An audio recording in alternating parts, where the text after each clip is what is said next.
বেশ অনেকদিন হলো ভিডিও বানাইনি। ভিডিও না বানানোর পিছনে হচ্ছিল ব্যস্ততা। তো যেহেতু ভিডিও বানানো আমার প্রফেশন না, আজকে আমি সিম্পল এবং সাধারণ একটা বিষয় নিয়ে আলোচনা করব। যারা আমরা এমবিএ করেছি তারা এমবিএতে একটা সেশন পড়েছি, সেটা হচ্ছে 4P। 4P না মানে আমরা সবাই আসলে মোটামুটি 4P সম্বন্ধে জানি। আমি আজকে 4P নিয়ে আলোচনা করব। 4Pতে আসলে যে চারটা বিষয় থাকে, পি অর্থাৎ পি দিয়ে নাম, প্রোডাক্ট, প্রাইস, প্লেসমেন্ট এবং আছে প্রমোশন। এই চারটাকে আমরা 4P বলা হয়। এই 4P খুব জনপ্রিয় একটা ব্যাপার। এই 4Pটা নিয়ে আমি একটু আলোচনা করব আমার নিজস্ব চিন্তাধারা থেকে। 4Pতে হচ্ছে প্রথম যে ব্যাপারটা হচ্ছে প্রোডাক্ট। প্রোডাক্ট বলতে আমরা সাধারণত কী বুঝি? আমরা সাধারণত প্রোডাক্ট বলতে বুঝি কোনো ম্যাটেরিয়ালসকে বা কোনো সেবাকে প্রোডাক্ট বলতে বুঝি। ধরেন আপনি এসির একটা রিমোট, এটা একটা প্রোডাক্ট।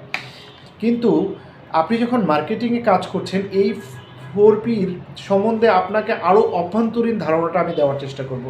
প্রোডাক্ট মানে আসলে শুধু প্রোডাক্ট না, প্রোডাক্ট মানে হচ্ছে একটা সার্ভিস, একটা সমাধান। মানুষের একটা প্রবলেম থাকবে, সেই প্রবলেমটার সমাধানটাই হচ্ছে প্রোডাক্ট।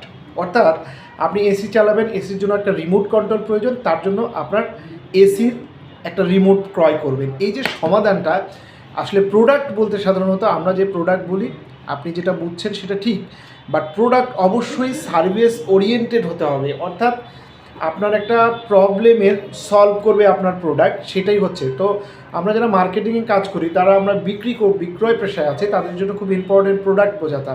প্রোডাক্ট মানে আপনি আপনার প্রোডাক্টটা বোঝাবেন না, আপনি তাকে আপনার যে মানুষটা আপনার কাছে প্রোডাক্টটা ক্রয় করতে আসছে তাকে আপনি সমাধান দেবেন। তাকে আপনি বলবেন যে আপনি কিভাবে তার যে দেখেন, মানুষ পারচেস করে যখন তার প্রবলেম হয়, একটা জিনিসের প্রয়োজন হয়, তখনই কিন্তু পারচেস করে। তার মানে আপনার প্রোডাক্ট হবে সমাধান। এরপরে আসি প্রাইস। প্রাইস বলতে সাধারণত আমরা যারা ল্যান্ডে আছি, অ্যাপার্টমেন্টে আছে, তারা সবসময় অনেকে আমাদের কাছে কাস্টমাররা জানতে চায়, ভাই আপনার প্রোডাক্টটা কত, প্রোডাক্টের দাম কত। দামটা খুব ইম্পর্টেন্ট। দেখেন, দাম বলার আগে আপনাকে বুঝাইতে হবে দাম অনলি দাম না, এটা হচ্ছে ভ্যালু। আপনার প্রোডাক্টটা অনেক সময় দেখা যায় কেউ কম দামি প্রোডাক্ট বিক্রি করে, কেউ বেশি দামে বিক্রি করে। তো আপনি তখনই দাম বোঝাতে সক্ষম হবেন যখন আপনি একটা প্রোডাক্টের ভ্যালু বোঝাবেন। তো ভ্যালুটা বোঝানো খুব ইম্পর্ট্যান্ট। তার মানে প্রাইস না, প্রাইস মানে হচ্ছে ভ্যালু। এরপরে আসি আমরা হচ্ছি প্রমোশন। প্রমোশন বলতে সবাই সাধারণত অ্যাডভার্টাইজিংকে বুঝি। অ্যাডভার্টাইজিং মানে প্রমোশন, অ্যাবসলিউটলি রাইট।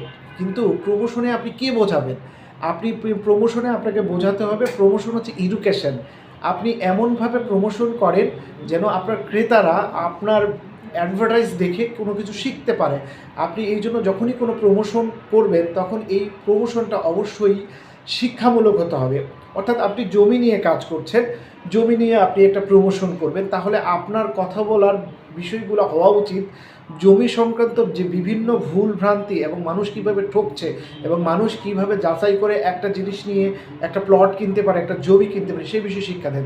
তাহলে আপনার প্রমোশনটা খুব ইফেক্টফুল হবে, প্রমোশনটা খুবই গ্রহণযোগ্যতা হবে। অর্থাৎ আপনি সরাসরি প্রমোশন বলতে আপনি শুধু আপনার প্রোডাক্ট দেখাচ্ছেন, ব্যাপারটা তা না। আপনি প্রমোশন মানে হচ্ছে আপনি আপনার গ্রাহককে শিক্ষিত করেন। থার্ড যে বিষয়টা হচ্ছে প্লেস শুধু আমি বলবো না, এটাকে প্লেসমেন্ট বলা যেতে পারে। অর্থাৎ প্লেস বলতে সেই জায়গাটা বলছে যেই জায়গায় আপনার যে প্রোডাক্টটা কতটুকু, প্লেস বলতে বোঝায় কতটুকু ফ্লেক্সিবিলিটি আছে। অর্থাৎ আপনি একটা ল্যান্ড বিক্রি করছেন, এই ল্যান্ডটাকে আপনি একজন ভোক্তা পর্যন্ত কত সহজে পৌঁছায় দিতে পারেন এবং কত সহজে ক্রেতা আপনার এই প্রোডাক্ট পর্যন্ত পৌঁছতে পারে, এই সমস্ত বিষয়ে অ্যানালাইসিসটাই হচ্ছে প্লেসমেন্ট। আমি বুঝাতে পারছি 4P। তাহলে প্রথমত প্রোডাক্ট মানে হচ্ছে আপনার সমস্যার সমাধান, প্রাইস মানে হচ্ছে কোনো কিছুর ভ্যালু, আর আর প্রমোশন মানে হচ্ছে এডুকেশন, আপনি শিক্ষিত করবেন আপনার গ্রাহককে, এবং প্লেসমেন্ট হচ্ছে ফ্লেক্সিবিলিটি। আপনি ধরেন আপনার ল্যান্ডের একটা লোকেশন বা আপনার জমির লোকেশন বা প্লটের লোকেশনটা কত সহজে এখানে মুভ করা যায়, কত সহজে একটা ক্রেতা এটাকে পিক করতে পারে, এই সমস্ত ফ্লেক্সিবিলিটিকেই আমরা কিন্তু প্লেসমেন্ট বলি। প্লেসমেন্ট মানে প্লেস না, শুধু জায়গা না। তো আমার মনে হয় আপনারা অনেকে বুঝতে পারছেন। এখন থেকে আপনি যখন আপনার ক্রেতাকে প্রোডাক্ট বোঝাবেন, যে আপনি আপনার প্রোডাক্ট সম্বন্ধে বলবেন, তো প্রথমে তাকে আপনি আপনার সার্ভিসটা বলেন। আপনার যে ক্রেতা আপনার কাছে কিনতে আসতেছে তার কি সমাধান হবে সেটা আপনি বোঝানোর চেষ্টা করেন। আর প্রাইস বলার সময় আপনার মাথায়, একজন বিক্রেতা হিসেবে আপনার মাথা থাকা উচিত যে আপনি তাকে প্রাইস বলছেন না, আপনি তাকে ভ্যালু বোঝাচ্ছেন, আপনার প্রোডাক্টের ভ্যালু কত, আপনার প্রোডাক্টটা কত মূল্যবান সেটা তাকে বোঝাচ্ছেন। এরপর প্রমোশন বলতে আপনি শুধুমাত্র আপনার প্রোডাক্টকে দেখাচ্ছেন না, প্রমোশন বলতে আপনি বোঝানোর চেষ্টা করেন যে আপনি কিভাবে কেন একটা লোক আপনার কাছে আপনার অ্যাডভার্টাইজিংটা দেখে, এই জন্য আপনি শিক্ষামূলক ভিডিও দেন। এরপর প্লেসমেন্ট বলতে আপনি বোঝান আপনার জায়গাটা, আপনি যে প্রোডাক্টটা বিক্রি করবেন এটা কত ফ্লেক্সিবিলিটি আছে, কত সহজে ওই জায়গাটায় পৌঁছা যাবে, কত সহজে একটা মানুষ হস্তান্তর নিতে পারবে, এইটাকে বলা হয় প্লেসমেন্ট। ধন্যবাদ, আমি বিষয়টা বুঝিয়ে বললাম। অনেকে হয়তো কোয়ারিজ থাকতে পারে, আপনারা আমাকে অনলাইনে কোয়ারিজ করবেন, ইনশাআল্লাহ উত্তর দেওয়ার চেষ্টা করবেন। সবাই ভালো থাকবেন, আসসালামু আলাইকুম।